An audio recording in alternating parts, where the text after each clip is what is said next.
Good afternoon. Thank you for joining me for this video where we are continuing the same topic as we did in the direct previous video, the tag of which will be included partial sums, error rate, and the number of terms.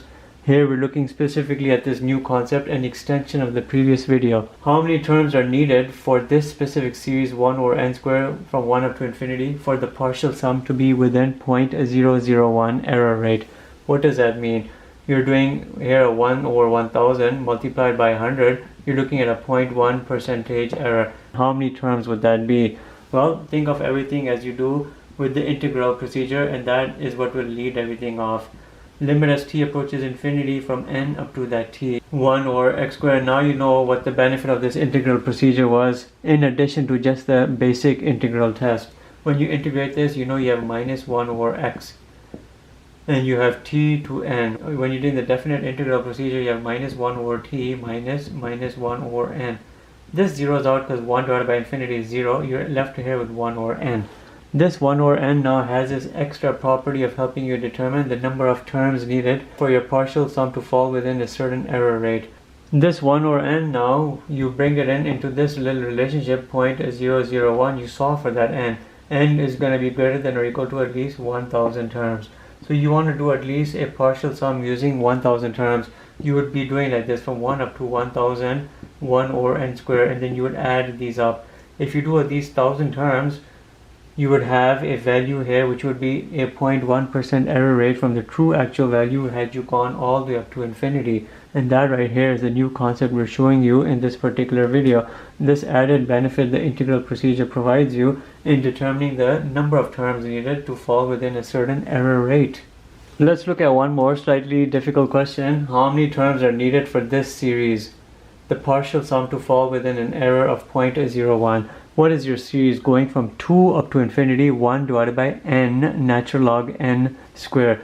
You know you can't do natural log of 1 here in the denominator, 0 out, so you would have to start from a 2.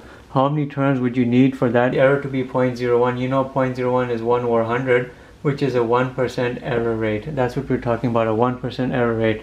Start with your integral procedure. Limit as t approaches infinity. We're looking here at n and t. You have 1 over x ln x whole square dx. That's what we have. You have to integrate this. You can do u is equal to natural log x, du is equal to 1 over x dx, and then dx is equal to x du.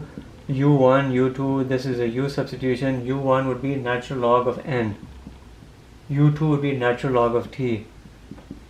And you'd recreate your integral. Limit as t approaches infinity. You're looking here from natural log of n. You're looking here natural log t. You have x du divided by x u square. These cancel out. Let's just look at this. You're looking here at 1 over u square, which is u to the minus 2. Then you do plus 1 divided by minus 2 plus 1. You'll have u to the minus 1 over minus 1. That's what's coming out. When you do the definite integral, that's exactly what's coming out. You have limit as t approaches infinity. You have minus 1 over u. And then you're looking here from natural log t to natural log of n. You can bring those items in. You have minus 1 over natural log t minus 1 over natural log n. Minus 1 divided by natural log of infinity is still a very large number. You zero that out. You're looking at 1 over natural log n. That's what we have. 1 divided by natural log n. Less than or equal to 0.01. Solve for this n. Natural log n is less than or equal to, you flip this around, 0.01 flipped around is a 100, n greater than or equal to e to the power of 100. You see how many terms that is? That's an extremely large number of terms. You would have to do an extremely large number of terms for this specific sequence here for the partial sum being from 1 up to these many number of terms. And how many terms is that really? Just for perspective, you do 100 and invoke the exponential base. It's 2.688 and these remaining numbers to the power of 43. So you can see it's an extremely large number. So this right here, let's just say it's a very large, or we could even say it's an astronomical number of terms you'd have to compute for your error to fall within 1%. Why is that the case? Because of the nature of this function right over here, the natural log. Natural log and exponential have very large swings. It's very easy to fall out of a good margin of error simply because of the domain and the range of these exponential and the natural log functions, I can very quickly demonstrate what I'm talking about. You've seen all of this. The answer was e to the power of 100 number of terms. But let me show you what I'm talking about. If you look at the exponential function, it looks something like this. Then it goes up from the domain 0 up to infinity. You can see a very large increase in the range. From domain minus infinity up to 0, the exponential function doesn't increase much in terms of its range. Now when you're looking at the natural log, you know this right here is 1 comma 0. This here was 0 comma 1. From the domain 1 up to infinity, there's not much of a large change here with regards to the range, but between 0 and 1, the range decreases very rapidly for the natural log.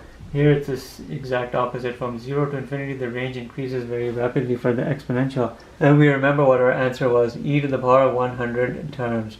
And that's an extremely large number to comprehend, but that's what you would need for that 1% error rate, or for your partial sum estimates to fall within a 1% error rate. And that's it for this video. Thank you for watching.